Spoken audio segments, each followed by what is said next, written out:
നാരായണ നാരായണ നാരായണ. സർവത്ര ഗോവിന്ദനാമസങ്കീർത്തനം. ഗോവിന്ദ ഗോവിന്ദ. ശ്രീഗുരും കരുണാമൂർത്തിം വന്ദേ സർവശുഭാസ്പദം.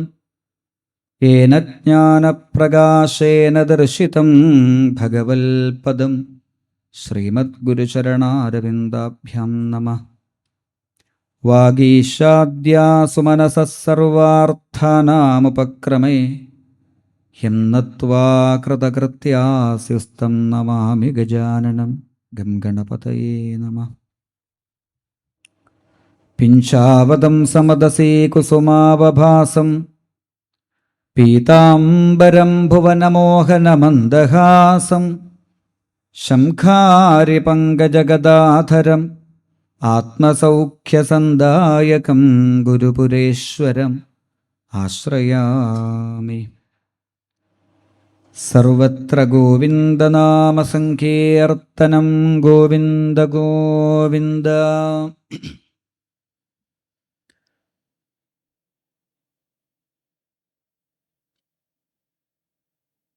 മള്ളിയൂരൻ്റെ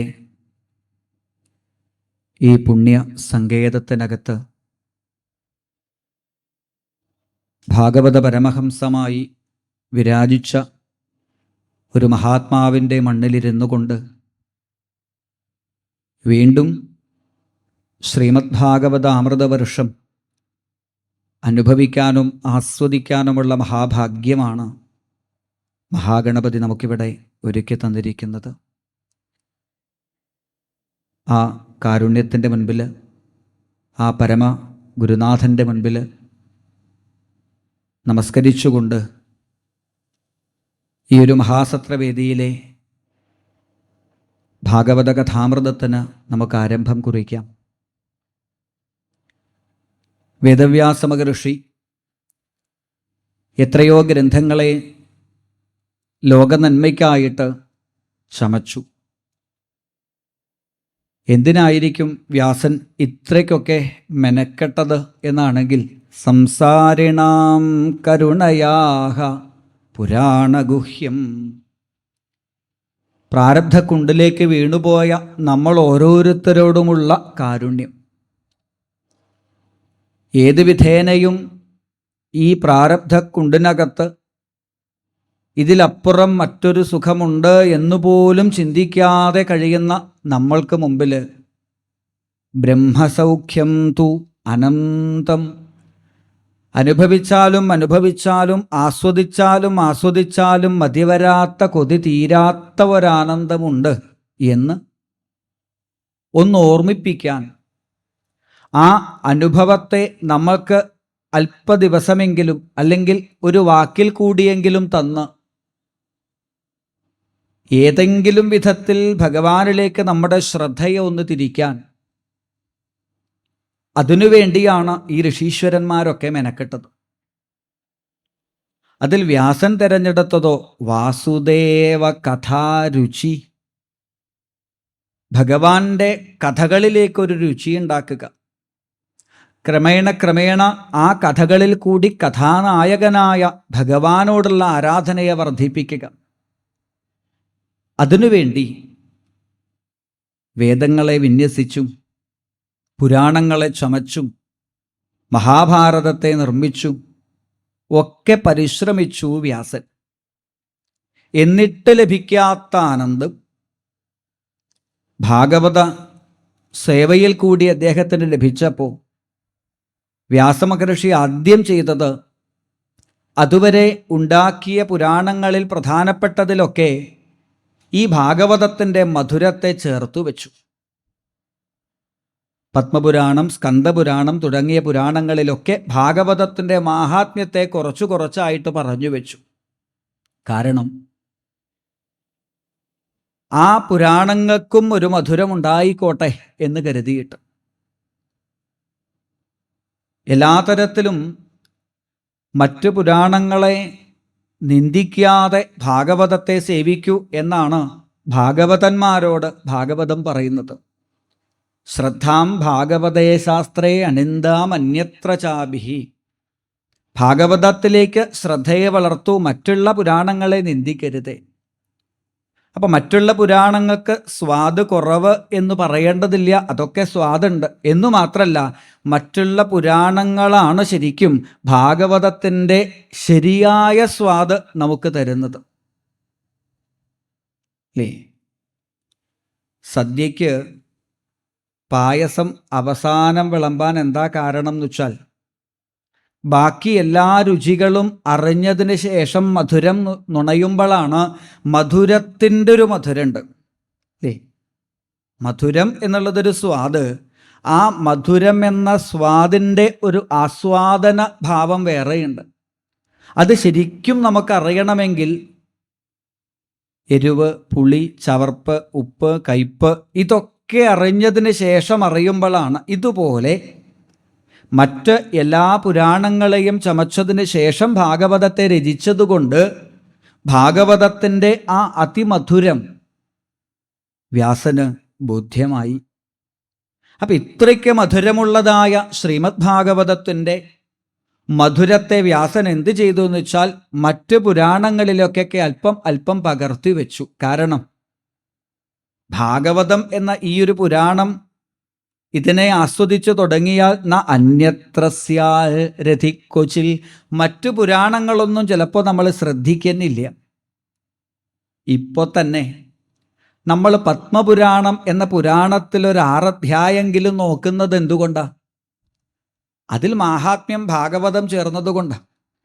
അപ്പോൾ മറ്റു പുരാണങ്ങളൊന്നും മോശം എന്നല്ല, എങ്കിലും ആ മറ്റു പുരാണങ്ങൾക്ക് പോലും മധുരം വരുത്താൻ ഈ ഭാഗവത അമൃതം അല്പം അതിൽ ചേർക്കേണ്ടി വന്നു വ്യാസന്.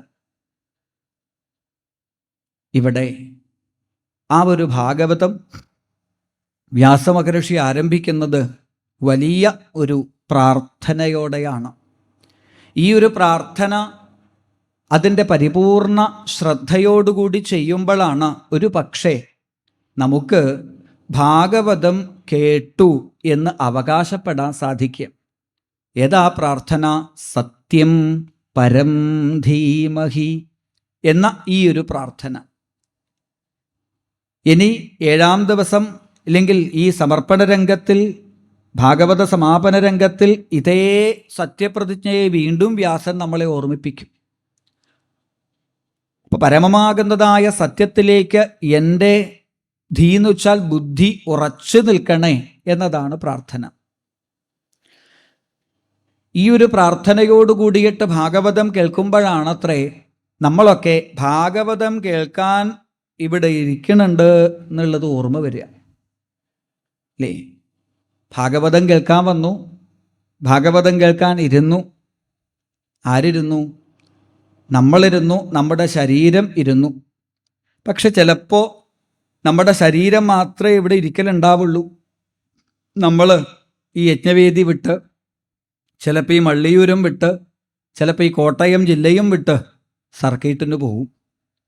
അപ്പോൾ ഭാഗവതം കേട്ടു എന്ന് പറയണമെങ്കിൽ നമ്മുടെ ബുദ്ധി ഇവിടെ ഈ യജ്ഞശാലയിൽ ഭാഗവതത്തിലേക്ക് ഉറച്ചു നിൽക്കണം.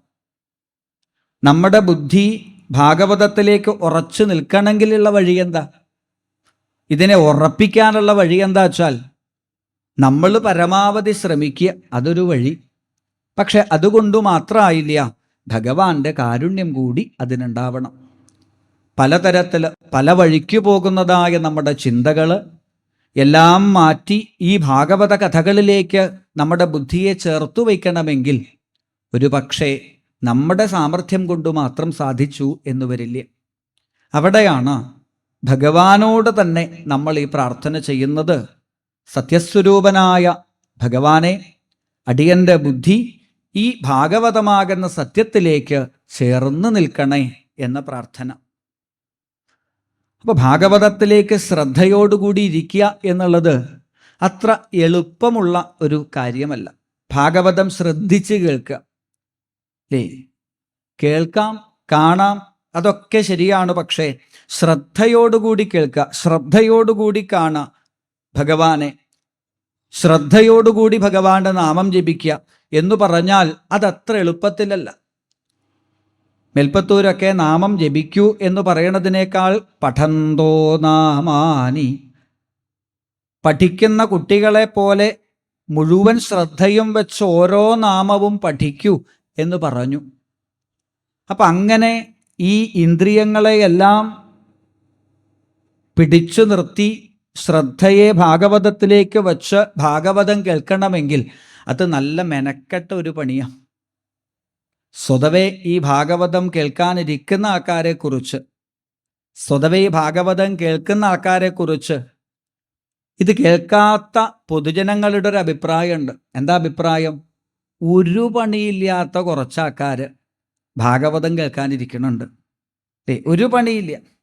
പക്ഷേ ഭാഗവതം കേൾക്കൽ നല്ല പണിയാണ്. നിങ്ങൾ ശ്രദ്ധിച്ച് ഭാഗവതം കേൾക്കാണോ വിചാരിക്കുക, വൈകുന്നേരം ആകുമ്പോഴേക്കും നിങ്ങൾ തളരും, ക്ഷീണാവും. കാരണം എന്താ വെച്ചാൽ മറ്റ് പലതിലേക്കും പോകുന്ന നമ്മുടെ ശ്രദ്ധയെ, ബുദ്ധിയെ അവിടേക്കൊന്നും പോവാണ്ട് പിടിച്ചു നിർത്തി ഇത് കേൾക്കാന്ന് വെച്ചാൽ എളുപ്പമുള്ള കാര്യമല്ല. പക്ഷെ എളുപ്പമാവും. എങ്ങനെ എളുപ്പമാവുക? സദാസേവ്യ സദാസേവ്യ ശ്രീമദ് ഭാഗവതീ കഥ. നിരന്തരമായിട്ട് കേട്ടുകൊണ്ടിരിക്കുക. അല്ലേ? ഏതൊരു കാര്യവും നിരന്തരമായ അഭ്യാസം കൊണ്ട് നമുക്ക് സ്വായത്തമാക്കാൻ സാധിക്കും. ഏതൊരു കാര്യവും ഇതുപോലെ ഭാഗവതവും ശ്രദ്ധിച്ച് കേൾക്കാൻ സാധിക്കും. നേരത്തെ പറഞ്ഞതുപോലെ വാസുദേവ കഥാരുചി ഒന്ന് നമ്മുടെ ഉള്ളിൽ അനുഭവിക്കാൻ തുടങ്ങിയാൽ മതി. ഭഗവാന്റെ കഥകളുടെ ആ ഒരു രുചി അനുഭവിക്കാൻ തുടങ്ങിക്കഴിഞ്ഞാലോ പിന്നെ വടക്കു നോക്കി യന്ത്രം പോലെയാ. എങ്ങോട്ടൊക്കെ തിരിച്ചു വിട്ടാലും അവസാനം ഇത് തിരിഞ്ഞ് വടക്കോട്ടന്നെ നിൽക്കണില്ലേ? ഇതുപോലെ വേറെ എന്തൊക്കെ നമ്മുടെ ചുറ്റും നടന്നാലും നമ്മുടെ മനസ്സ് ഒന്നതിലേക്കൊക്കെ പോവുമെങ്കിലും അതിനേക്കാൾ സുഖം ന അന്യത്രസ്യാൽ, ഇത് തന്നെയാണ് എന്ന ഭാവത്തിൽ വീണ്ടും തിരിഞ്ഞ് ഈശ്വര കഥകളിലേക്ക് വന്നു നിൽക്കും. അതെത്തുന്നത് വരെ നിരന്തരമായിട്ട് ഭാഗവതത്തെ വീണ്ടും വീണ്ടും കേട്ടുകൊണ്ടിരിക്കൂ. അതുവരെ നമ്മുടെ ബുദ്ധിയെ, ശ്രദ്ധയെ ഭഗവാൻ തന്നെ ഈ ഭാഗവതത്തിലേക്ക് ചേർത്ത് നിർത്തട്ടെ. ഭാഗവതം എന്ന ഈ പരമസത്യത്തിലേക്ക്. എന്താ സത്യത്തിൻ്റെ പ്രത്യേകത എന്നാണെങ്കിൽ, മറ്റേതിനെയും നിഷേധിച്ചാലും നിഷേധിക്കാൻ പറ്റാത്തതായിട്ടാണ് സത്യത്തെ പറയുന്നത്. ഭാഗവതം സത്യമാണ് എന്നുള്ളതിന് എന്താ തെളിവ് എന്ന് വെച്ചാൽ, ഇന്നും ഭാഗവതം കേൾക്കുന്നു, ഇന്നും ഭാഗവതം വായിക്കുന്നു എന്നുള്ളത് തന്നെയാണ് തെളിവ്. ദേശകാലാവധിഭ്യാം നിർമുക്തം എന്നൊക്കെ ഗുരുവായൂരപ്പനെ കുറിച്ച് ഭക്തന്മാർ പറയുന്നത് പോലെ ദേശമോ കാലമോ കഴിഞ്ഞിട്ടും ഭാഗവതം ഇന്നും പുതുപുത്തനായിട്ട് ശോഭിക്കുന്നു. അല്ലേ? എത്രയോ വലിയ മഹാത്മാക്കളായ ഗ്രന്ഥങ്ങൾ, ആൾക്കാരുടെ ഗ്രന്ഥങ്ങളുണ്ട്. പല അവാർഡുകളൊക്കെ കിട്ടിയ കഥകളും നോവലുകളൊക്കെ നമ്മൾ എത്ര തവണ വായിക്കും? ഒന്നോ രണ്ടോ തവണ വായിക്കും. ഒന്നോ രണ്ടോ തവണ വായിച്ചു കഴിഞ്ഞാൽ പിന്നെ കണ്ണാടിക്കൂട്ടിൽ അലങ്കാരമായി കുത്തി നിർത്താറാണ് പതിവ്. എന്നാൽ ഭാഗവതത്തിൻ്റെ പ്രത്യേകത എന്താ വെച്ചാൽ, ഇത് വായിച്ചു തുടങ്ങിയാൽ പിന്നെ ഷോക്കേസിലേക്ക് വെക്കാൻ സമയം കിട്ടില്ല എന്നാ. അല്ലേ? വായിച്ചു തുടങ്ങിക്കഴിഞ്ഞാൽ പിന്നെ ഭാഗവതത്തെ ആരും മടക്കി വെച്ചിട്ടില്ല. അതിനെ വീണ്ടും വീണ്ടും സേവിക്കാനല്ലാതെ ഒരിക്കലും ഇതന്നെയല്ലേ കഴിഞ്ഞ ആഴ്ച വായിച്ചത്, ഇതന്നെയല്ലേ കഴിഞ്ഞ ദിവസം വായിച്ചത് എന്ന് തോന്നിയിട്ടില്ല ഇന്നേ വരെ. സ്വതവേ ഈ ഭാഗവതം പ്രഭാഷണം ചെയ്യുന്ന സമയത്ത് ഞങ്ങൾക്ക് ആചാര്യന്മാർക്ക് ഒരു വിചാരമുണ്ട്. മുമ്പിലിരിക്കുന്ന ഒരാളും ഇതുവരെ ഭാഗവതം കേൾക്കാത്ത ആൾക്കാരാണെന്നാണ് ഞങ്ങളുടെ വിചാരം. മുമ്പിലിരിക്കുന്ന ഒരാൾക്കും ഭാഗവതമേ അറിയില്ല, ഇവർക്കൊന്നും ഒരു തരത്തിലും ഭാഗവതം അറിയില്ല എന്ന് വിചാരിച്ചിട്ടാണ് ഞങ്ങൾ പ്രഭാഷണം ചെയ്യുക. കാരണം എന്താ അറിയോ? മുൻപിലിരിക്കുന്ന ഒരു ശ്രോതാവിൻ്റെ മുഖം കണ്ടാൽ, അവരുടെ ഭാവം കണ്ടാൽ, അവരുടെ ശ്രദ്ധ കണ്ടാൽ ഒരു പക്ഷേ ഇതാദ്യമായിട്ട് കേൾക്കണത് പോലെയൊക്കെ തോന്നും. എന്നാൽ ചിലപ്പോൾ ഈ പറയുന്ന ആചാര്യനേക്കാൾ എത്രയോ ഭാഗവതം കേട്ട ആൾക്കാർ, ഈ പറയുന്ന ആചാര്യനേക്കാൾ എത്രയോ തവണ ഭാഗവതത്തെ അറിയുന്ന, അനുഭവിച്ച ആൾക്കാരായിരിക്കും മുമ്പിലുണ്ടാവുക. പക്ഷേ എത്ര കണ്ട് ഭാഗവതത്തെ കൂടുതൽ കൂടുതൽ അറിഞ്ഞവരാണോ അത്ര കണ്ട് അവരുടെ മുഖം നമ്മളോട് പറയുക എന്താ അറിയോ, ഇത് ഞാൻ ഇതുവരെ കേട്ടിട്ടില്ല കേട്ടോ, ഇത് ഞാൻ ആദ്യമായിട്ടാണ് കേൾക്കണത്. ഇങ്ങനെ ആദ്യമായിട്ടൊന്നല്ല അല്ലേ. ഓരോ സപ്താഹ യജ്ഞവേദി സമർപ്പിക്കേണ്ട സമയത്തും അവിടുത്തെ ശ്രോതാക്കൾ പറയും, ഇതുപോലെ ഇക്കൊല്ലത്തെ സപ്താഹം ഗംഭീരായി, ഇതുപോലൊരു സപ്താഹം. ഇതെല്ലാ ആചാര്യന്മാരും ഇവർ തട്ടിപ്പ് പറഞ്ഞിട്ടുണ്ട് അല്ലേ. അപ്പോൾ കാരണം എന്താ വെച്ചാൽ ഇതെല്ലാ വർഷവും തോന്നും. അത് ആചാര്യൻ്റെ ശ്രേഷ്ഠതയല്ല, ഭാഗവതത്തിൻ്റെ മാധുര്യമാണ്, നവം നവമായിരിക്കുന്ന ഭാഗവതം. അപ്പോൾ ഈ ഭാഗവതം ഇന്നും നവം നവമായിട്ട് നിൽക്കുന്നുണ്ടെങ്കിൽ അത് സത്യമാണ് എന്നുള്ളത് തന്നെയാണ് അതിന് കാരണം. ഭാഗവതം ആരംഭിക്കുന്നത് തന്നെ ഈ പരമസത്യത്തെ നമസ്കരിച്ചുകൊണ്ടും ഈ പരമസത്യം എന്താണ് എന്ന് ഓർമ്മിപ്പിച്ചുകൊണ്ടാണ്. ജന്മാദ്യസ്യ യതഃ, ഈ കാണുന്നതായ സർവ ചരാചരങ്ങളുടെയും ജന്മാദികൾക്ക് യാതൊന്നാണോ ഹേതുവായിരിക്കുന്നത് അതിനെയാണ് സത്യം എന്ന് വിളിക്കുക. ജന്മാദികൾ എന്ന് പറയുമ്പോൾ ജനിക്കുക, നിലനിൽക്കുക, ലയിക്കുക, ഉണ്ടാവുക, നിലനിൽക്കുക, ഇല്ലാണ്ടാവുക, ഇങ്ങനെയുള്ള 3 ഭാവങ്ങൾ എല്ലാറ്റിനും ബാധകമാണ് അല്ലേ. ഇന്ന് കാണുന്ന ഭൂമി ഇല്ലാണ്ടാവും, സൂര്യൻ പോലും നാളെ ഒരു കരിക്കട്ടയായിട്ട് ഇല്ലാണ്ടാവും. ഭൂമിയും സൂര്യനൊക്കെ ഇല്ലാണ്ടാവും എന്ന് പറഞ്ഞാൽ പിന്നെ ഇവിടെ വന്ന നമ്മുടെ കാര്യം പറയേണ്ടതുണ്ടോ? ഒരു സംശയവുമില്ല, നമ്മളും ജനിച്ചതാണ് എന്നുണ്ടെങ്കിൽ ഉറപ്പിക്കാം അല്ലേ. ആരും ഇവിടെ നിന്നിട്ടില്ല, നിലനിന്നിട്ടില്ല. നമ്മളെക്കാ വലിയ കേമന്മാർ നമുക്ക് മുമ്പുണ്ടായിരുന്നില്ലേ. ഈ പഴയ തറവാടുകളിലൊക്കെ പോയി കഴിഞ്ഞാൽ അതിൻ്റെ ചുമരിൽ വലിയ ബ്ലാക്ക് ആൻഡ് വൈറ്റ് ഫോട്ടോകൾ കാണാം അല്ലേ. ചാരുകസേരയുടെ മുമ്പിൽ ഇങ്ങനൊരു വടിയൊക്കെ പിടിച്ചു നിൽക്കുന്ന പണ്ടത്തെ വലിയ വലിയ കാരണവന്മാരുടെ ഫോട്ടോ. ആ ഫോട്ടോ പോയി ഇങ്ങനെ നോക്കി നിൽക്കുമ്പോൾ ആ വീട്ടുകാർ നമ്മളോട് പറയും, ആരായിരുന്നു എന്നറിയോ? എന്നിട്ടിപ്പോൾ ആളെവിടെ പോയി? അയാൾ പോയി. അപ്പോൾ പറഞ്ഞു വന്നത്, ഒരു കാലത്ത് അവർ വിചാരിച്ചിരുന്നു എന്ത്, ഞാനില്ലാണ്ട് അവരൊക്കെ പോയിട്ടുണ്ടെങ്കിൽ ഇപ്പോൾ നമ്മുടെ വിചാരവും അത്രയേ ഉള്ളൂ എന്നുള്ള കാര്യം ഉറപ്പാണ്. എങ്കിൽ ഈ നമ്മുടെ ഋഷീശ്വരന്മാർ 3 ചോദ്യങ്ങൾ ചോദിച്ചു. ഇത് ഉണ്ടായി നിലനിന്ന് ഇല്ലാണ്ടാകുന്നു എന്നുണ്ടെങ്കിൽ എവിടുന്നാണ് ഇത് ഉണ്ടാവണത്? നമുക്കറിയാം, ശൂന്യതയിൽ നിന്ന് ഒരു വസ്തുവും ഉണ്ടാവില്ല എന്നുള്ളതാണ് സത്യം. ആരെങ്കിലും നമുക്കിങ്ങനെ ശൂന്യതയിൽ നിന്ന് വല്ലതും കൊണ്ടുതരുന്നുണ്ടെങ്കിൽ ഉറപ്പിക്കുക, ഇയാൾ നല്ല മജീഷ്യനാണ് എന്ന് അല്ലേ. മജീഷ്യൻ പലതും നമുക്ക് ശൂന്യതയിൽ നിന്ന് സൃഷ്ടിച്ച് തരാറുണ്ട്. അപ്പോൾ ശൂന്യതയിൽ നിന്നൊരു വസ്തുവും ഉണ്ടാവില്ല എന്നിരിക്കെ ഇതെവിടുന്നാണ് ഉണ്ടായത്? ഇതേതിലാ നിലനിൽക്കുന്നത്? നാളെ ഇതേതിലേക്കാ ലയിക്കുന്നത്? ഇതിന് 3നും നമ്മുടെ ഋഷീശ്വരന്മാർക്ക് കണ്ടെത്താൻ സാധിച്ചത് ഒരേ ഉത്തരമാണ്. സത്യത്തിൽ നിന്നുണ്ടായി, സത്യത്തിൽ നിലനിന്ന് സത്യത്തിലേക്ക് നാളെ ലയിക്കുന്നു. ആ പരമസത്യത്തെയാണ് ഭാഗവതം പല അവതാരങ്ങളായിട്ടും പല ഭാവത്തിലും നമ്മളെ ഓർമ്മപ്പെടുത്തുന്നത്. ബ്രഹ്മമെന്നും പരമാത്മാവെന്നും ഭഗവാൻ എന്നുമൊക്കെ നമ്മൾ ഇവിടെ സൂചിപ്പിക്കുന്നതൊക്കെ ആ പരമസത്യത്തെക്കുറിച്ചാണ്. എന്താ സത്യത്തിൻ്റെ പ്രത്യേകത? നിഷേധശേഷോ ജയതാത് അശേഷ. ഇല്ല എന്ന് പറയും തോറും ഉണ്മ കൂടി വരുന്ന ഒന്നേ ഈ പ്രപഞ്ചത്തിലുള്ളൂ, അത് സത്യമാണ് അല്ലേ. ഒന്ന് ആലോചിച്ച് നോക്കൂ, ഏതൊരു കാര്യം നിഷേധിക്കണമെങ്കിലും ഏതൊരു കാര്യം ഉറപ്പിക്കണമെങ്കിലും നമുക്ക് അല്ലെങ്കിൽ നമുക്ക് ഒഴിച്ചുകൂടാൻ പറ്റാത്തൊരു വാക്കുണ്ട് അല്ലേ. ഞാൻ കണ്ടിട്ടേയില്ല, ഉറപ്പായിട്ടും ഞാൻ കണ്ടിട്ടില്ല എന്ന് പറഞ്ഞാലും ആ ഉറപ്പിനൊരു ഉറപ്പ് പോരാ. അപ്പം നമ്മളൊരു വാക്ക് പറയും, എന്ത്? സത്യമായിട്ടും ഞാൻ കണ്ടിട്ടില്ല. അത് പറഞ്ഞാലാ നമുക്കൊരു ഉറപ്പ്. കാരണം എന്താ അറിയോ? ഉറപ്പുള്ളൊരു സാധനം ഇത് മാത്രം. ഉറപ്പ് എന്നുള്ള വാക്കിന് തന്നെ ഒരു ഉറപ്പില്ല. അപ്പോഴാണ് സത്യമായിട്ടും എന്ന് പറയാം.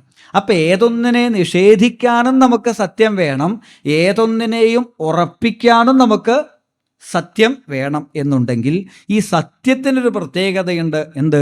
സത്യത്തെ നിഷേധിക്കാൻ സാധിക്കില്ല അല്ലേ.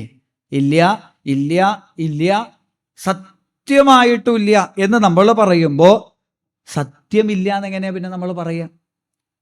അപ്പൊ ഏതിനും ആധാരമായിരിക്കുന്ന ഈ പരമസത്യം, അത് ഈ പ്രപഞ്ചത്തിന് ആധാരമായിട്ട് അങ്ങനെ ഒരു ചൈതന്യമുണ്ട് എന്ന അറിവ് അതാദ്യം പ്രകാശിച്ചത് ബ്രഹ്മാവിൻ്റെ ഹൃദയത്തിലാണ്. ചതുശ്ലോകി ഭാവത്തിൽ പ്രപഞ്ചത്തിന് ആധാരമായിരിക്കുന്നതായ ആ പരമസത്യത്തെക്കുറിച്ചിട്ടുള്ള അറിവ് ബ്രഹ്മദേവന്റെ ഹൃദയത്തിൽ പ്രകാശിച്ചു. പിന്നീട് ബ്രഹ്മാവ് നാരദർക്കും, അത് വ്യാസനും, വ്യാസൻ ഭാഗവതമായത് ഇന്ന് അനേകം ഭാഗവതന്മാരിൽ കൂടിയും ഈ ലോകത്തെ അനുഗ്രഹിച്ചു കൊണ്ടിരിക്കുന്നു. അങ്ങനെയുള്ള ഭാഗവതമെന്ന ഈ പരമസത്യത്തിലേക്ക്, പരമചൈതന്യത്തിലേക്ക് എൻ്റെ ബുദ്ധി ഉറച്ചു നിൽക്കണേ എന്ന് പ്രാർത്ഥിച്ചുകൊണ്ടാണ്, അല്ലെങ്കിൽ നമ്മളോട് പ്രാർത്ഥിക്കാൻ ആവശ്യപ്പെട്ടുകൊണ്ടാണ് വേദവ്യാസ മഹർഷി ഭാഗവതത്തിന് മുൻപിലേക്ക് നമ്മളെ കൈപിടിച്ചിരുത്തുന്നത്.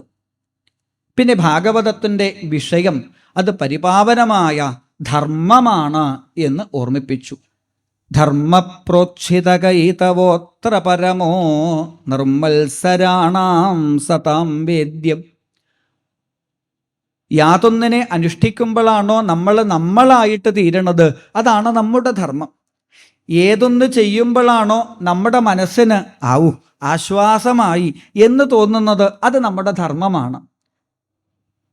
അങ്ങനെ നോക്കിക്കഴിഞ്ഞാൽ നമുക്ക് എല്ലാ ദുഃഖങ്ങളും മറന്ന് സുഖമായിട്ട് ഇരിക്കാൻ ഈ ലോകത്ത് പറ്റുന്ന ഒറ്റ സ്ഥലമേ ഉള്ളൂ. എവിടെ? വീട്ടിലാണോ? അല്ല, ഗേറ്റിൻ്റെ അടുത്ത് ശാന്തി നിലയം എന്ന് പേരെഴുതി വെക്കാനേ നമ്മളെ കൊണ്ട് പറ്റുന്നുള്ളൂ. അതിൻ്റെ ഉള്ളിൽ കയറിയ ഉള്ള ശാന്തിയും കൂടെ പോവുക. അപ്പോൾ പറഞ്ഞു വരുന്നത്, നമുക്ക് ഇപ്പോഴും സുഖമായി ഇരിക്കാനും സുഖമായി കേൾക്കാനും സുഖമായി പാടാനും ആശ്വസിക്കാനും ആനന്ദിക്കാനും പറ്റുന്നത് ഈ ഭഗവത് കഥകളുടെ മുൻപിലിരിക്കുമ്പോഴാണ്. മുമ്പ് പറഞ്ഞതുപോലെ ഇവിടെ ഇരിക്കുമ്പോൾ താപത്രയോന്മൂലനം അല്ലേ, ഈ മതിൽക്കെട്ടിന് പുറത്തേക്ക് ഇറങ്ങിയാൽ നമ്മളെ പിടിക്കുന്നതായ താപത്രയങ്ങളും നമ്മൾ മറന്നു പോണു എന്നുണ്ടെങ്കിൽ നമുക്കൊരു കാര്യം മനസ്സിലാക്കാം. എന്ത്? ഭഗവാന്റെ കഥ ഇങ്ങനെ രസിച്ച് പറയുമ്പോൾ, ഭഗവാന്റെ കഥകൾ ഇങ്ങനെ രസിച്ച് കേൾക്കുമ്പോഴാണ് നമുക്ക് എപ്പോഴും സുഖം കിട്ടുന്നത് എന്നുണ്ടെങ്കിൽ മനുഷ്യജന്മത്തിൻ്റെ ലക്ഷ്യം, അല്ലെങ്കിൽ മനുഷ്യജന്മത്തിൽ ഏറ്റവും വലിയ ധർമ്മം ഈ ഈശ്വര കഥകളെ കേൾക്കലാണ്. അല്ലെങ്കിൽ നമ്മൾ ചെയ്യേണ്ട പണി ഭാഗവതം പറയലും ഭാഗവതം കേൾക്കലും. ഇവിടുന്ന് പുറത്തേക്ക് എത്തിയാ ചെയ്യണ പണിയൊക്കെ എല്ലാവരും ചെയ്യണ പണിയാ അല്ലേ? ആഹാര നിദ്ര ഭയമൈഥുനം ച, ഇതൊക്കെ എല്ലാവരും ചെയ്യണ പണിയാ. എന്നാൽ മനുഷ്യന് മാത്രം ചെയ്യാൻ പറ്റുന്ന നമ്മളുടെ കർത്തവ്യം ഈശ്വരനെ സേവിക്കലാണ്. അതുകൊണ്ടാണ് ഈശ്വര സേവ ചെയ്യുമ്പോൾ നമ്മുടെ മനസ്സിന് സമാധാനം കിട്ടുന്നത്. അതുകൊണ്ട് തന്നെ പരമമായ ധർമ്മം എന്താണ്? നമ്മുടെ ധർമ്മം ഇതിനെയാണ് ഭാഗവതം പല കഥകളിൽ കൂടി, പല ഉപദേശങ്ങളിൽ കൂടി നമ്മളെ ഓർമ്മപ്പെടുത്തുന്നത്. ആ ധർമ്മം നമ്മൾ അനുഷ്ഠിച്ചു കഴിഞ്ഞാലോ അറിഞ്ഞു കഴിഞ്ഞാലോ ശിവദം, നമ്മുടെ ജീവിതത്തിൽ അത് ശിവദമായിട്ട് ഭവിക്കും. ഭാഗവതത്തിൻ്റെ പ്രത്യേകത എന്താ വെച്ചാൽ അത് മംഗളകരമായ കാര്യമാണ്. ഒരു അമംഗളമായ വാക്ക് ഭാഗവതത്തിലില്ല. ഒരു അമംഗളമായിട്ടുള്ളതായ കഥ ഭാഗവതത്തിലില്ല. ഇത് വേണ്ടയായിരുന്നു ഭാഗവതത്തിൽ എന്ന് ഒരു വാക്കിനെ കുറിച്ച് പോലും ഒരാൾക്കും അഭിപ്രായം തോന്നിയിട്ടില്ല. ഇതന്നെയല്ലേ ഇവിടെ വേണ്ടത്. ഇതിന് പകരം മറ്റൊരു പദം നമുക്ക് ചിലപ്പോൾ ചിന്തിച്ചാൽ കിട്ടില്ല. സ്വാദു സ്വാദു പദേ പദേ അല്ലേ? ഓരോ പദം നോക്കുമ്പോഴും ഈ പദം തന്നെയാണ് ഇവിടെ വേണ്ടത്. ഇതിന് അർത്ഥം വരുന്ന നൂറുകണക്കിന് പദങ്ങൾ വേറെ നിഘണ്ടുവിൽ കാണാം. പക്ഷേ ഭാഗവതത്തിൽ വെച്ച പദം അതവിടെ തന്നെയാണ് വേണ്ടത് എന്ന ഭാവത്തിൽ അത്ര ഭംഗിയായിട്ടാണ് ഭാഗവതത്തെ ചമച്ചിരിക്കുന്നത്. അതുകൊണ്ട് തന്നെ ഭാഗവതത്തിൻ്റെ പ്രത്യേകത എന്താ വെച്ചാൽ എല്ലാ കഥകളും മംഗളകരമായ കഥകളാണ്. ഒരു ദുഃഖത്തിൻ്റെ കഥ, ഒരു ദുരന്തത്തിൻ്റെ കഥ, ഒരു ടെൻഷൻ അടിപ്പിക്കുന്ന കഥ ഭാഗവതത്തിലില്ല. അതുകൊണ്ട് എന്താ ഗുണം? ഭാഗവതം കേട്ടിട്ട് ഇന്നേ വരെ ഒരാളും ടെൻഷനായി പോയി എന്ന് പറഞ്ഞിട്ടില്ല അല്ലേ? കേട്ടവർ തന്നെ വീണ്ടും കേൾക്കാൻ വരുന്നുണ്ടെങ്കിൽ, പാടിയവർ തന്നെ ഇത് വീണ്ടും വീണ്ടും പാടുന്നുണ്ടെങ്കിൽ ഒരു കാര്യം ഉറപ്പാണ്, ഇത് തന്നെയാണ് നമുക്ക് സുഖം. എന്നു മാത്രമല്ല, ഏതൊരു ദുഷ്ടന്റെ കഥയാണെങ്കിലും അല്ലേ, സ്വതവേ ഈ ദുഷ്ടന്മാരുടെ ഒന്നും കഥ കേൾക്കാൻ സുഖമുള്ളതല്ല. സിനിമയിലൊക്കെ നമുക്ക് ഏറ്റവും ദേഷ്യം വരിക വില്ലന്മാരെ കാണുമ്പോഴാണ്, മഹാദുഷ്ടന്മാർ. എന്നാൽ ഭാഗവതത്തിലെ ദുഷ്ടന്മാരുടെ കഥയാണെങ്കിലും അത് കേൾക്കാൻ എന്തൊരു സുഖം അല്ലേ. കംസവധം കേൾക്കാൻ എന്തൊരു സുഖം, ഹിരണ്യകശിപുവിനെ വധിക്കണത് എന്തൊരു സുഖം.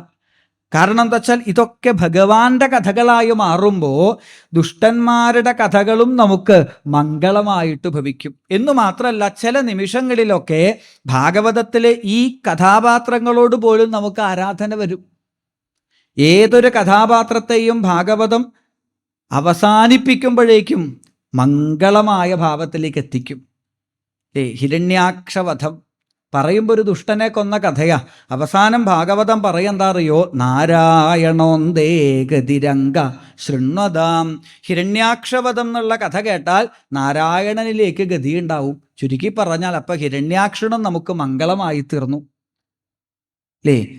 കംസൻ അയ്യോ മഹാദുഷ്ടൻ അല്ലേ, ഇവനെപ്പോലൊരു ദുഷ്ടൻ വേറെ ഇല്ല എന്നൊക്കെ നമുക്ക് കംസനെ കുറിച്ച് അഭിപ്രായം വരും. പക്ഷേ അവസാനത്തെ ഒരൊറ്റ ശ്ലോകം കൊണ്ട്, ഒരൊറ്റ വരി കൊണ്ട് നമുക്ക് തോന്നും എനിക്ക് കിട്ടിയിട്ടില്ലല്ലോ കംസന്റെ ഗതിയെന്ന്. ദദർശ ചക്രായുധമഗ്രതോയ തദേവ രൂപം ദുരവാപമാപ. ശംഖചക്ര ഗദാധാരിയായ ആ ഭഗവാനെ തിരുമുൻപിൽ കണ്ടുകൊണ്ട് കംസൻ കണ്ണടച്ചു എന്ന് പറയുമ്പോൾ കംസനെ നമുക്ക് ദുഷ്ടെന്ന് പറയാൻ പറ്റുമോ? അങ്ങനെ നോക്കിയാൽ ഭാഗവതത്തിലെ സകല കഥകളും ശിവദം മംഗളമായ കഥകളാണ്. ആ മംഗളമായ കഥകളെ കേട്ടാൽ, പാടിയാൽ, പറഞ്ഞാൽ നമുക്കും മംഗളം ഭവിക്കും. താപത്രയങ്ങളും ഇല്ലാണ്ടാകും.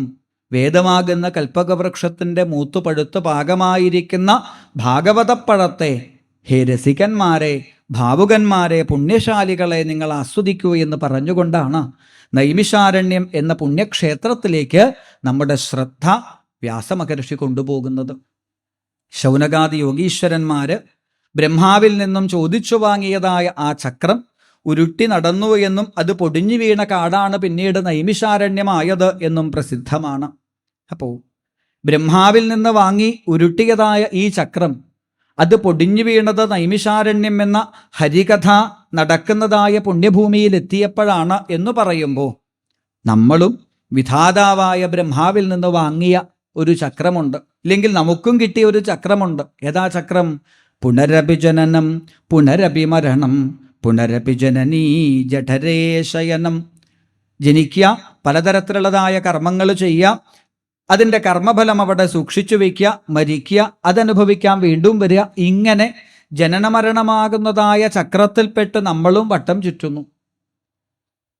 അപ്പം ഈ ശൗനകാദി യോഗീശ്വരന്മാരും നമ്മളും തമ്മിലുള്ള വ്യത്യാസം എന്താ വെച്ചാൽ, ഈ ഋഷീശ്വരന്മാരൊക്കെ പരമജ്ഞാനികളായതുകൊണ്ട് അവർ ചക്രത്തെ അങ്ങോട്ടുരുട്ടി. അവർ കൃത്യമായിട്ട് ഇതെങ്ങനെ കൊണ്ടുപോകണം എന്നറിഞ്ഞ് ചക്രത്തെ അങ്ങോട്ടുരുട്ടി. ഈ അറിവില്ലാത്തത് കൊണ്ട് എന്തായെന്നറിയോ? ചക്രം ഉരുട്ടി കുറച്ച് കാലം കഴിഞ്ഞപ്പോൾ എന്തായെന്നറിയോ? ചക്രം നമ്മളെ ഉരുട്ടാൻ തുടങ്ങി. ഇപ്പോൾ ചക്രം നമ്മുടെ നിയന്ത്രണത്തിലല്ല, ചക്രത്തിൻ്റെ നിയന്ത്രണത്തിലാണ് നമ്മൾ. അപ്പം ഇതിൽ നിന്നൊന്ന് ഊരിപ്പോകാൻ, ഈ ചക്രത്തിൻ്റെ പിടിയിൽ നിന്ന് അല്പമെങ്കിലും ഒന്ന് മാറി നിൽക്കാൻ നമുക്ക് ഒറ്റ വഴിയേ ഉള്ളൂ. എന്താ വഴി? നൈമിഷാരണ്യത്തിൽ എത്തിച്ചേരുക. സദാസമയവും ഹരികഥ മുഴങ്ങുന്നതായ പുണ്യഭൂമിയിലേക്ക് എത്തിച്ചേരുക. അത്തരത്തിൽ ഭഗവത് കഥാമൃതത്തിന് മുൻപിലേക്ക് എത്തിയാലോ? ഭിദ്യതേ ഹൃദയഗ്രന്ഥി ഛിദ്യന്തേ സർവസംശയാഃ ക്ഷീയന്തേ ച അസ്യ കർമാണി. ഈ പറഞ്ഞതായ പ്രാരബ്ധചക്രം കുറേയൊക്കെ പൊടിയും, കുറേയൊക്കെ ഇല്ലാണ്ടാവും. ആ നൈമിഷാരണ്യ പുണ്യഭൂമിയിലേക്ക് ശൗനകാദി യോഗീശ്വരന്മാർ പ്രവേശിച്ച് അവിടെ തുടങ്ങിയതായ ദീർഘസത്രം. പലതരത്തിലുള്ള ഹോമങ്ങൾ ഒരു ഭാഗത്ത് നടക്കുന്നുണ്ട്, പലതരത്തിലുള്ളതായ പൂജകൾ ഒരു ഭാഗത്ത് നടക്കുന്നുണ്ട്, പലതരത്തിലുള്ളതായ ചർച്ചകളും മറ്റും ഒരു ഭാഗത്ത് നടക്കുന്നുണ്ട്. ഇതൊക്കെ നടക്കുന്നുണ്ടെങ്കിലും അവിടെ എന്തോ ഒരു കുറവ് അത് ഈ നാമസങ്കീർത്തനത്തിൻ്റെ ഭഗവത് കഥയുടേതായിരുന്നു. ഇത് മനസ്സിലാക്കിയ ഋഷീശ്വരന്മാർ എന്ത് ചെയ്തു എന്ന് വെച്ചാൽ, ഭഗവാന്റെ കഥകളെ ഒന്ന് കേൾക്കണമെന്ന് മോഹിച്ചു. അവരുടെ മോഹത്തെ സഫലമാക്കിക്കൊണ്ട് ശ്രീശുക ബ്രഹ്മഋഷിയിൽ നിന്നും നേരിട്ട് അനുഗ്രഹം സിദ്ധിച്ച ഉഗ്രശ്രവസ് എന്ന ആചാര്യൻ നൈമിഷാരണ്യത്തിലെ യജ്ഞശാലയിലേക്ക് പ്രവേശിച്ചതും വേണ്ടതുപോലെ ആ ഗുരുനാഥനെ ആചാര്യപീഠത്തിലിരുത്തി പൂജിച്ചു നമസ്കരിച്ച് ശൗനകാദികൾ ചോദിച്ചതായ ചോദ്യം: പുംസാം ഏകാന്തതശ്രേയ തന്നശംസിതുമർഹസി. ഹേ ഗുരുനാഥ, ഈ മനുഷ്യന്മാർക്ക്, ഈ ലോകത്തിലുള്ള ആൾക്കാർക്ക് നിത്യമായ സുഖം എവിടെ നിന്നാണ് ലഭിക്കുക? നിത്യമായ സുഖം എവിടെ നിന്നാണ് ലഭിക്കുക? ശ്രദ്ധിക്കണേ, ഇത് ചോദിക്കുന്നത് നമ്മളെപ്പോലെ ഒരു സാധാരണക്കാരല്ല. പിന്നെയോ ലൗകികമായ സകല സുഖങ്ങളെയും ഒന്ന് മനസ്സുവെച്ചാൽ ഉള്ളം കയ്യിൽ കൊണ്ടുവരാൻ സാധിക്കുന്ന ഋഷീശ്വരന്മാരാണ്. നമുക്കൊരു വിചാരമുണ്ട് സ്വതവേ, ഈ സന്യാസിമാരെന്നും പറഞ്ഞ് പോയ ആൾക്കാർ, നമ്മുടെ പണ്ടത്തെ ഋഷീശ്വരന്മാരൊക്കെ ലൗകിക സുഖമൊന്നും കിട്ടാത്തത് കൊണ്ടാണ് അവർ സന്യാസിമാരായത് എന്ന്. നാട്ടും പുറത്തൊക്കെ ഒരു പ്രായം കഴിഞ്ഞിട്ടും കല്യാണം കഴിയാണ്ട് ബാക്കിയായാൽ നമ്മളൊക്കെ പറയും, ഇവൻ വല്ല സന്യാസിയോ മറ്റോ അവൻ്റെ പരിപാടിയാണെന്ന് തോന്നുന്നു. അപ്പം നമുക്കൊരു ധാരണ എന്താ വെച്ചാൽ ഈ സുഖമൊന്നും കിട്ടണില്ലെങ്കിലുള്ള പരിപാടിയാ എന്ത്? സന്യാസത്തിന് പോവുക എന്നുള്ളതാ. എന്നാൽ അങ്ങനെയല്ല. ഒന്ന് മനസ്സ് വെച്ചാൽ നാളെ നമുക്ക് കാണാം കർദമ പ്രജാപതിയുടെയൊക്കെ കഥയിൽ വളരെ കാലമായി കാട്ടിൻ്റെ ഉള്ളിൽ തപസ് ചെയ്യുന്ന ഒരു ഋഷീശ്വരൻ, അസ്ഥികൂടം പോലെ എല്ലും തോലും ആയിട്ടുള്ള ഒരു പടുവൃദ്ധനായ സന്യാസി. പക്ഷേ ദേവഹൂതി എന്ന ധർമ്മപത്നി ഒന്ന് ആഗ്രഹം തുറന്നു പറഞ്ഞപ്പോൾ ഈ കർദമൻ ഒന്ന് മനസ്സുകൊണ്ട് ചിന്തിക്കുമ്പോഴേക്കും ദേവേന്ദ്രന് പോലും കിട്ടാത്ത സുഖം അദ്ദേഹത്തിന് കിട്ടിയെന്ന ആ തപസ്സിൻ്റെ ശക്തി കൊണ്ട്. അപ്പം ഇത്രയും വലിയ സുഖം ഉണ്ടായിട്ട് പിന്നെ എന്തിനാ ഇയാൾ കണ്ണടച്ചിരുന്നത്? ചിന്തിക്കേണ്ട വിഷയല്ലേ? ലൗകികമായ നമ്മളൊക്കെ മെനക്കെട്ടിട്ട് കിട്ടുമോന്നറിയാതെ ഓടുന്നതായ ഈ സുഖങ്ങളൊക്കെ ഉള്ളം കയ്യിൽ വച്ചിട്ടും ഇവർ കണ്ണടച്ച് മറ്റെന്തിനോ വേണ്ടി ആഗ്രഹിച്ചു എന്നുണ്ടെങ്കിൽ ഒരു കാര്യം ഉറപ്പാ, ഇതിനും അപ്പുറത്ത് സുഖം തരാൻ കഴിവുള്ള, ഇതിനും അപ്പുറത്ത് ആനന്ദം തരാൻ കഴിവുള്ള മറ്റെന്തോ ഉണ്ട് എന്നുള്ള കാര്യം. അപ്പം ഈ ശൗനകാദി ഋഷീശ്വരന്മാർ നിത്യമായ സുഖം എവിടെ കിട്ടുമെന്ന് ചോദിക്കുമ്പോൾ നമുക്കൊരു കാര്യം ഉറപ്പിക്കാം, ലൗകിക സുഖങ്ങളൊക്കെ അനിത്യമാണ് എന്ന് ആ ഋഷീശ്വരന്മാർ പറഞ്ഞു വെച്ചു. ലൗകിക സുഖങ്ങളൊക്കെ അനിത്യമാണ് എന്ന് ഋഷീശ്വരന്മാർ പറഞ്ഞു വച്ചതുകൊണ്ട് നമുക്കൊരു സമാധാനമുണ്ട്. എന്ത്? നമ്മളിത് തപ്പിയിട്ട് സമയം കളയണ്ട. ഇത് സുഖാണോ, ഇത് സുഖാണോ, ഇത് സുഖാണോ എന്ന് നമ്മൾ തപ്പി സമയം കളയേണ്ടതില്ല. നചേത് വ്യാസസ്യോക്തി സ്തവജവചനം നൈകമവചോ ഭവേൻ മിഥ്യാരഥ്യ പുരുഷവചനപ്രായമഖിലം. ഭഗവാനിൽ വിശ്വാസം ഉണ്ടെങ്കിൽ, വേദവ്യാസാദികൾ പറയുന്ന വാക്ക് ഉറപ്പാണ് എന്നുണ്ടെങ്കിൽ, വേദങ്ങളുടെ വാക്ക് സത്യമാണ് എന്നുണ്ടെങ്കിൽ നമുക്ക് എത്ര സുഖാണെന്നറിയോ? കാരണം എന്താ അറിയോ? നമ്മൾ ഈ ലൗകിക വിഷയങ്ങൾ തപ്പിയിട്ട് സമയം കളയണ്ട. തപ്പാൻ അധികം സമയവും ഇല്ല. പ്രായേണ അല്പായുഷസഭ്യ കലാവസ്മിൻ യുഗേ ജന. കലിയുഗത്തിൻ്റെ പ്രത്യേകത എന്താ അറിയോ? ഏതിൽ നിന്നാ സുഖം കിട്ടുക എന്ന് അന്വേഷിച്ച് നടക്കാനുള്ള സമയമില്ല. അപ്പൊ വെറുതെ കണ്ട വഴിക്ക് പോയിട്ട് അന്വേഷിക്കേണ്ടതില്ല, കൃത്യമായിട്ട് പോകേണ്ട വഴി കൃത്യമായിട്ട് വഴിയിൽ റോഡരികിൽ എഴുതി വെച്ച് ഒരു ഏറോ മാർക്ക് ഇട്ടുവെച്ച ഒരു ബോർഡ് കണ്ടാൽ നമുക്ക് എത്ര സമാധാനമുണ്ട്. നാല് റോഡുകൾ കൂടുന്ന ഒരു ജംഗ്ഷനിൽ ഇന്ന ഭാഗത്തേക്ക് ഇങ്ങനെയാ പോകേണ്ടത് എന്നുള്ള ഒരു ബോർഡ് കാണുമ്പോൾ നമുക്ക് എത്ര സമാധാനമുണ്ട്. ഇതുപോലെ വെറുതെ വഴി അന്വേഷിച്ച് സമയം കളയേണ്ടതില്ല, നിങ്ങൾക്ക് സമയവും ഇല്ല. മറ്റ് യുഗങ്ങളിലുള്ളതുപോലെ കലിയുഗത്തിലുള്ള ആൾക്കാർക്ക് ആയുസ്സില്ല. അതുകൊണ്ട് വളരെ കൃത്യമായിട്ട് ഇന്ന വഴിക്ക് പോകൂ എന്ന് നമ്മുടെ ഋഷീശ്വരന്മാർ നമുക്ക് സൂചന കാട്ടിത്തരുന്നുണ്ട്. ശരി, ആയുസ് കുറവാണെന്ന് പറഞ്ഞു. ആയുസ് കുറവാണ് എന്നുള്ളത് വലിയ വിഷയമൊന്നുമല്ല. കാരണം കുറേ ആയുസ് കിട്ടിയിട്ടും വലിയ കാര്യമൊന്നുമില്ല. 90 വയസ്സ് 99 വയസ്സായെന്ന് വിചാരിക്കുക, അടുത്ത് പോയിട്ട് ചോദിക്കുക കിട്ടിയോ എന്ന്. എന്ത്? അല്ല, ജനിച്ചത് മുതൽ തുടങ്ങിയതല്ലേ തപ്പാൻ. പണ്ട് ബ്രഹ്മാവ് തപ്പിയതുപോലെ എന്ത്? ഇതിൻ്റെ ഒരു അറ്റം കാണും, സുഖം കിട്ടും, സുഖം കിട്ടും, ഇതിൻ്റെ അറ്റം കാണും എന്ന് വിചാരിച്ചിട്ട് 90 വയസ്സ് കഴിഞ്ഞ ആളുടെ അടുത്ത് പോയിട്ട് കിട്ടിയോ എന്ന് ചോദിച്ചാൽ അപ്പോഴും പറയണത് എന്താ അറിയോ? കിട്ടിയിട്ടില്ല. അപ്പോഴും പ്രതീക്ഷ. എന്ത്?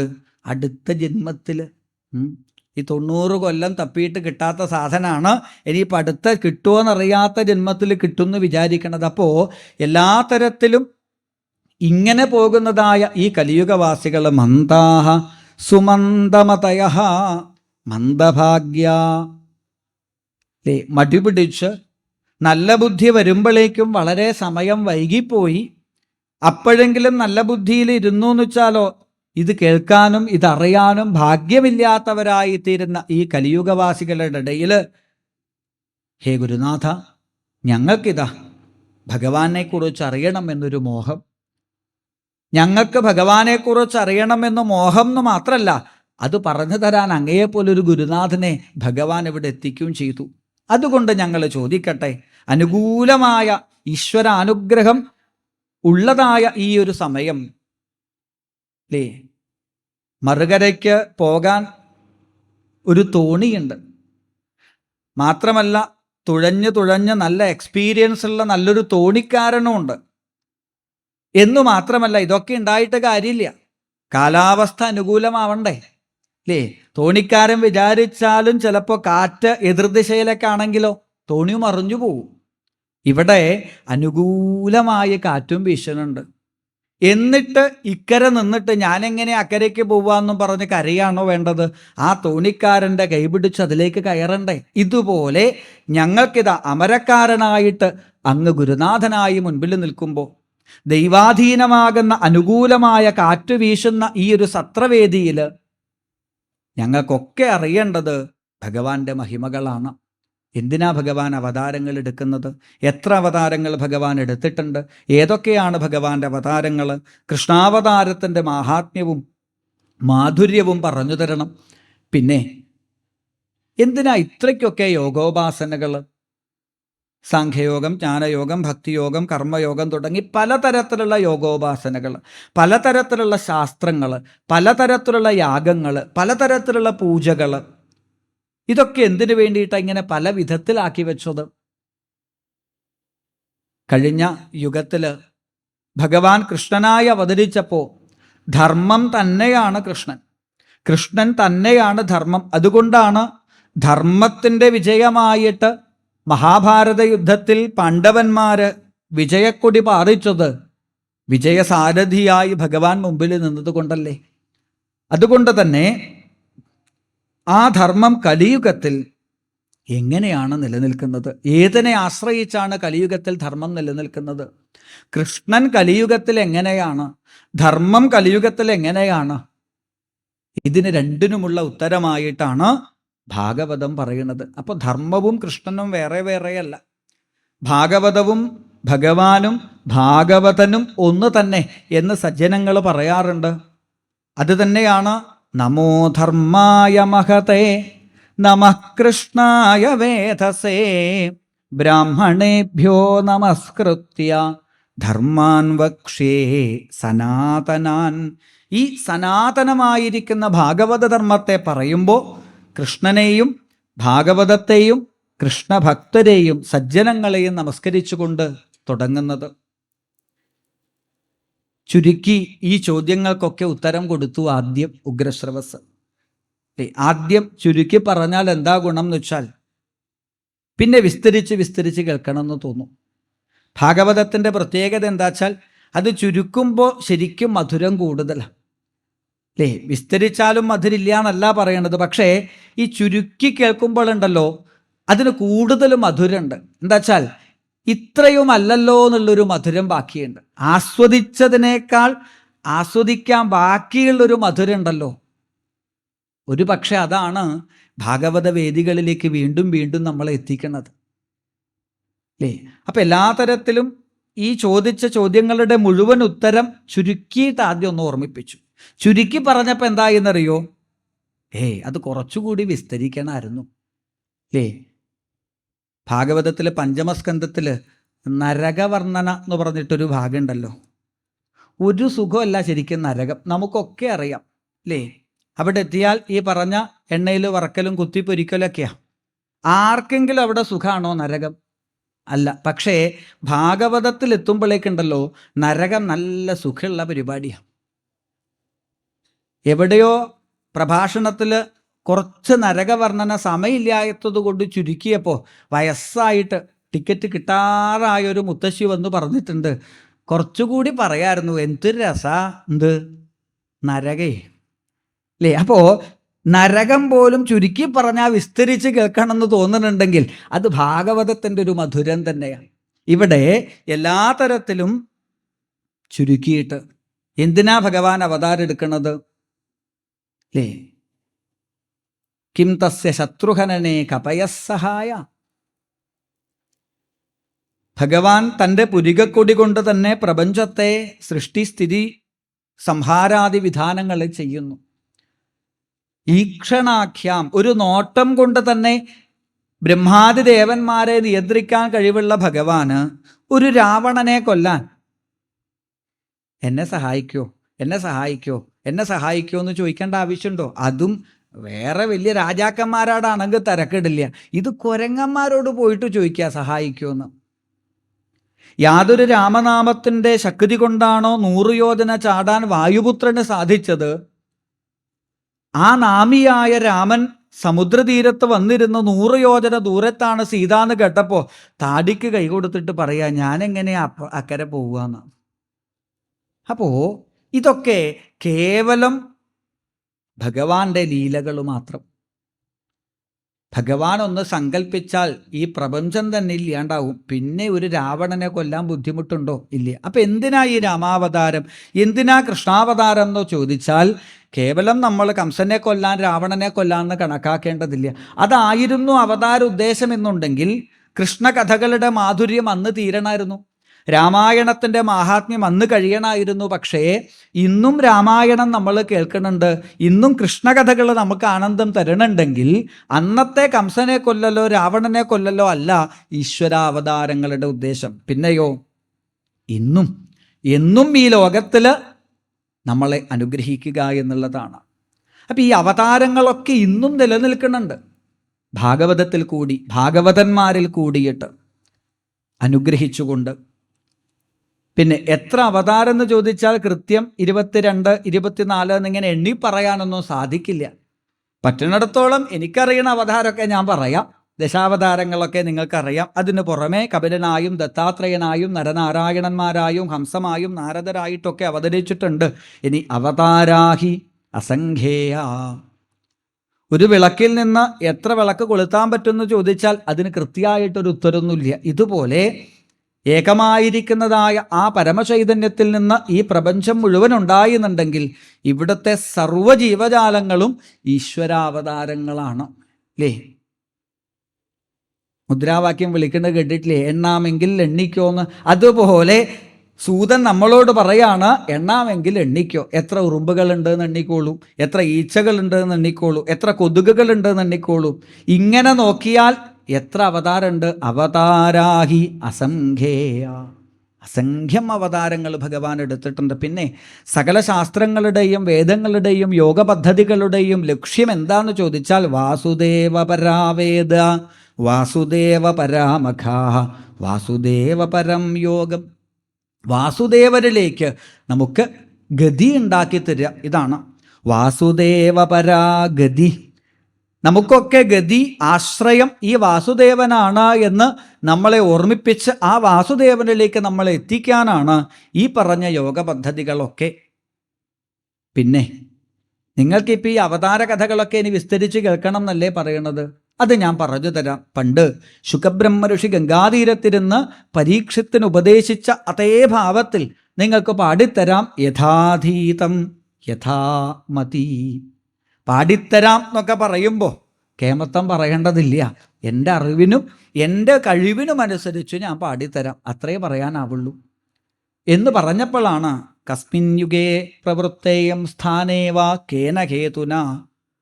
എപ്പോഴാണ് ഇത് ഉണ്ടാക്കിയത്, ആരാ ഉണ്ടാക്കിയത്, ആര് പറഞ്ഞിട്ടാണ് ഉണ്ടാക്കിയത് എന്നൊക്കെ ഭാഗവതത്തെ സംബന്ധിച്ച് ചില സംശയങ്ങൾ ചോദിച്ചപ്പോഴാണ് ലോകനന്മയ്ക്കായിട്ട് ധർമ്മരക്ഷകനായി ഭഗവാൻ വ്യാസനായി അവതരിച്ചു, പരാശരപുത്രനായിട്ട്.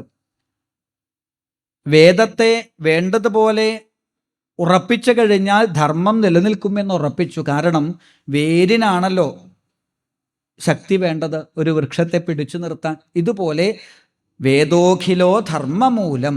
ധർമ്മമാകുന്ന വൃക്ഷത്തിൻ്റെ വേര് അത് വേദങ്ങളാണ് എന്ന് മനസ്സിലാക്കിയ വ്യാസൻ വേദത്തെ പ്രചരിപ്പിക്കാനായിട്ട് പുറപ്പെട്ടു.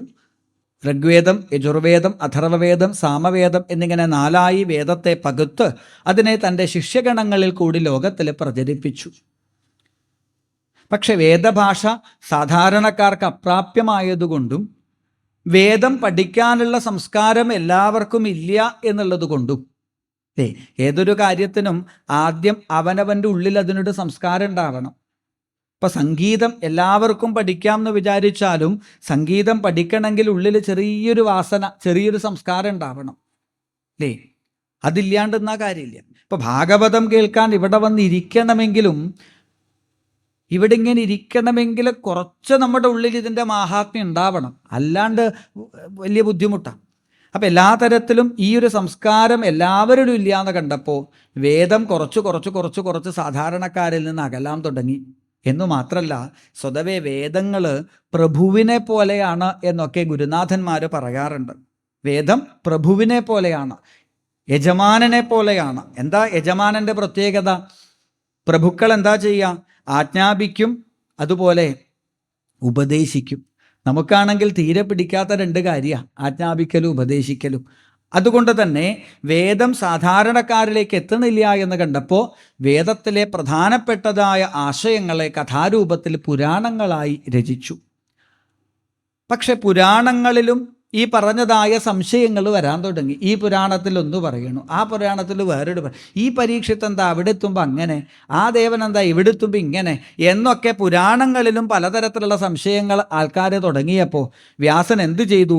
ഇതിലുള്ളത് എല്ലാ സ്ഥലത്തും കാണാം, എവിടെ ഇല്ലാത്തതും വേണമെങ്കിൽ ഇതിൽ കാണാം എന്നൊക്കെ പരസ്യവാചകം വെച്ച് 1.25 ലക്ഷം ശ്ലോകങ്ങളോടുകൂടി ഒരു ഗ്രന്ഥം രചിച്ചു, മഹാഭാരതം. എന്താ മഹാഭാരതത്തിലെ കാര്യമായിട്ട് ഇദ്ദേഹം ഉദ്ദേശിച്ചതെന്ന് വെച്ചാൽ, ഒന്ന്, ഭഗവത്ഗീത എല്ലാവരും പഠിക്കട്ടെ. ഭഗവത്ഗീത പഠിച്ചാൽ ഈശ്വരൻ ആരാണ് എന്നുള്ളതിൻ്റെ ഒരു രൂപം കിട്ടും നമുക്ക്. ഈശ്വരൻ ആരാണ് എന്നറിഞ്ഞാൽ പിന്നെ നമുക്ക് ചെയ്യേണ്ടത് എന്താ? ആ ഈശ്വരനെ ആരാധിക്കലാണ്. അതിൽ ഈ കലിയുഗത്തിൽ ഏറ്റവും വലിയ ധർമ്മം നാമജപമാണ്. അതിന് വിഷ്ണു സഹസ്രനാമവും മഹാഭാരതത്തിൽ വെച്ചു. അപ്പോൾ മഹാഭാരതം എന്നുള്ള ഈ ഒരു ഗ്രന്ഥം 18 പർവ്വങ്ങളോടുകൂടിയിട്ട് 1.25 ലക്ഷം ശ്ലോകങ്ങളോടുകൂടി വ്യാസൻ ചമയ്ക്കുമ്പോൾ അദ്ദേഹത്തിന് ഇത്രയേ ഉദ്ദേശമുള്ളൂ: ഭഗവത്ഗീത എല്ലാവരും പഠിച്ച് സഹസ്രനാമം ജപിച്ച് ഭഗവാനെ സേവിക്കട്ടെ. പക്ഷേ ആ മഹാഭാരതം വേണ്ടത്ര അങ്ങ് ഫലം കണ്ടില്ല. എന്താ അതിന് തെളിവ് എന്ന് വെച്ചാൽ, ഇന്നും സഹസ്രനാമം മഹാഭാരതത്തിൽ നിന്ന് കേൾക്കുമ്പോൾ മഹാഭാരതത്തിലോ സഹസ്രനാമോ എന്ന് സംശയമുള്ള ആൾക്കാരുണ്ട്. ഇന്നും ഭഗവത്ഗീത മഹാഭാരതത്തിൽ നിന്നാണ് എന്ന് പറയുമ്പോൾ അറിയാത്ത ആൾക്കാരുണ്ട്. അപ്പം എല്ലാ തരത്തിലും വേണ്ടതുപോലെ ഉദ്ദേശിച്ചതിലേക്ക് എത്തിയില്ല കാര്യങ്ങൾ. എന്നു മാത്രമല്ല, സ്വതവേ തന്നെ ഈ വല്ലാണ്ട് കട്ടിയുള്ള പുസ്തകം അത് വായിച്ചു തീർക്കാൻ നല്ല മടിയാണ് നമുക്ക്. അപ്പോൾ ഇത് വായിക്കാണ്ടിരിക്കാൻ വേണ്ടിയിട്ട് ചില മഹാഭാപികൾ മഹാഭാരതം വീട്ടിൽ വെച്ചാൽ അടിപിടി ഉണ്ടാവുന്നു പോലും പറഞ്ഞ് പരദൂഷണം ഇറക്കി. ഇതൊക്കെ കേട്ടാൽ വേദവ്യാസൻ്റെ സങ്കടത്രയായിരിക്കും. കാരണം അദ്ദേഹം ഈ പുസ്തകമൊന്നും രചിച്ചത് അദ്ദേഹത്തിനൊന്നും കിട്ടാൻ വേണ്ടിയിട്ടല്ല അല്ലേ. നമ്മളോ മറ്റാണിപ്പോൾ ഈ ഭാഗവതം രചിച്ചതെന്ന് വിചാരിക്കുക, ഉറപ്പാ ബാക്കിലെ കവറിൽ നമ്മുടെ ഒരു ഫോട്ടോയും ഫോൺ നമ്പറും അഡ്രസ്സും കോപ്പിറൈറ്റ് അവകാശമൊക്കെ വെക്കും. പക്ഷേ നമ്മുടെ ഋഷീശ്വരന്മാർ അതൊന്നും വെച്ചില്ല. കാരണം എല്ലാവരും കേട്ടോട്ടെ, എല്ലാവരും പാടിക്കോട്ടെ, എല്ലാവരും സേവിച്ചോട്ടെ എന്ന് പറഞ്ഞിട്ടാണ് അവർ നമുക്ക് വേണ്ടി നന്മ ചെയ്യുന്നത്. എല്ലാ തരത്തിലും വ്യാസന് വല്ലാത്ത സങ്കടമായി. ശമ്യാപ്രാസം എന്ന തൻ്റെ ആശ്രമത്തിൽ ദുഃഖിച്ചിരിക്കുമ്പോഴാണ് അവിടേക്ക് ശ്രീനാരദ മഹർഷി വന്നു ചേരുന്നതും. അങ്ങയുടെ ദുഃഖത്തിന് കാരണം വിട്ടുപോയ ഒന്നാണ്. എന്താ വിട്ടുപോയത്? വാസുദേവസ്യ മഹിമ, ഭഗവാന്റെ മഹിമ അങ്ങ് വേണ്ടതുപോലെ പാടിയിട്ടില്ല. അതുകൊണ്ട് ആ ഭഗവാന്റെ മഹിമകളെ അങ്ങ് പാടൂ എന്ന് തൻ്റെ ജീവിത അനുഭവത്തിൽ കൂടി നാരദര് ഓർമ്മിപ്പിച്ചപ്പോൾ വ്യാസന് വേണ്ടതായ ആ ഭക്തി ഉള്ളിൽ നിറഞ്ഞു. ആ ഭക്തിയിൽ നാരദരുടെ അനുഗ്രഹത്തോടുകൂടി അദ്ദേഹം ഭാഗവതത്തെ രചിക്കുന്നു. കുരുക്ഷേത്ര യുദ്ധഭൂമിയുടെ അവസാന രംഗത്തിൽ നിന്നും ഭാഗവത കഥകളിലേക്ക്, ഭാഗവതത്തിലേക്ക് പ്രവേശിക്കുകയാണ്. ഇനി നമ്മൾ ചെയ്യണത് അടുത്ത പ്രഭാഷണം ഉടനെ ആരംഭിക്കുകയാണ്. ഇപ്പോൾ ഇവിടെ സമർപ്പിക്കുന്നു. സർവത്ര ഗോവിന്ദനാമ സങ്കീർത്തനം ഗോവിന്ദ ഗോവിന്ദ.